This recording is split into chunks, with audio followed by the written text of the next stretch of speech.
I'm Amy Cherry. This local news is a service of Flagler County's Toyota dealer, Beaver Toyota, here to wow ya. We're now up to over 7,000 cases of COVID-19 in the state of Florida, and right here in Flagler County, we have at least 20, and now it's being reported that Flagler County has its first death as a result of the COVID-19 outbreak. 70-year-old Dorothy Strickland of Flagler Beach. She passed away as a result of the virus yesterday afternoon at Daytona Beach's Halifax Hospital. We'll have more on this and everything you need to know locally on COVID-19 on WNZF's special radio town hall coming up after Flagler's morning news at 9 o'clock. From the WNZF newsroom, I'm Rich Carroll. Should you be wearing a mask out in public with the COVID-19 outbreak spreading? John R. King answers that question. Following Wednesday's announcement by Governor Ron DeSantis that starting just after midnight Friday, all activity in Florida would be limited to essential services to slow the spread of the novel coronavirus, the question on many people's minds is whether or not those venturing into public should wear a mask. Flagler County Health Officer Bob Snyder. The White House Coronavirus Task Force is very actively discussing with the CDC the idea of recommending broad use of masks. Part of the issue is that supply of masks today will not meet demand currently. But two things we know for sure. Positive and presumptive persons with the clinical symptoms should be wearing masks. Also, healthcare workers who are in constant contact with patients should be protected. If you are fortunate enough to have a mask, wear it. If you don't have a mask, use a scarf, use a bandana.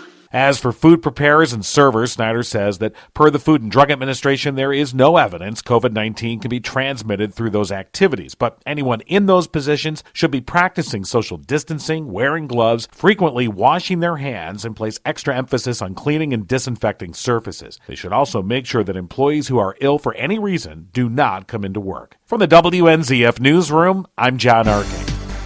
We are taking this very, very seriously. A shelter-in-place order goes into effect in Palm Coast at midnight Friday. Mayor Melissa Hullen tells us more about the details of a new emergency proclamation. We are requesting that they stay home unless absolutely medically necessary. We know firsthand that the only way to combat this virus is to socially distance as much as possible, and that means to stay home. Businesses labeled essential can remain open. Residents are also still encouraged to go for walks and exercise. Just employ social distancing practices.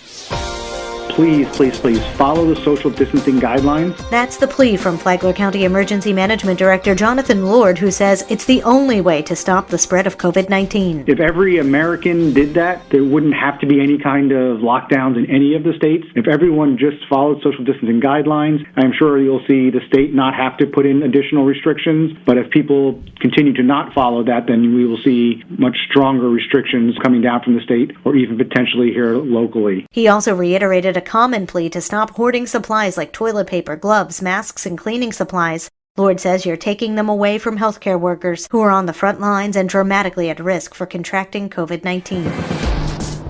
The Sheriff's Office is warning folks about a new scam involving COVID-19. With more, here's Tony Magoo. Calls have been coming in from residents to the Flagler County Sheriff's Office about coronavirus scams. Here's how it works. Someone calls you saying they are with Advent Health. The caller doesn't speak English very well, so they ask you if you'd like a nurse to come to your home and test for the virus. With us is Flagler County Sheriff Rick Staley. This is a scam.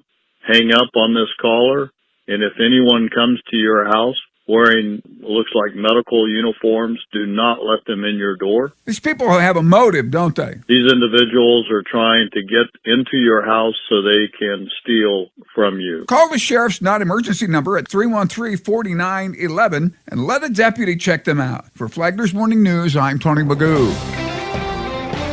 Why are there so many command centers set up amid the coronavirus pandemic? Wally Diakino, the Chief Operating Officer at Advent Health Hospital in Flagler, says that the command centers help to deliver information. The command centers are receiving information from corporate division all the way down to our local command centers, where we're also coming up with plans and changes in processes. Diakino said that there are benefits to being part of a bigger organization. He said that Advent as a whole is still working with vendors so they can still get what they need, like personal protective equipment or PPE. To listen to more of what Wally Diakino had to say about Advent Health and the coronavirus.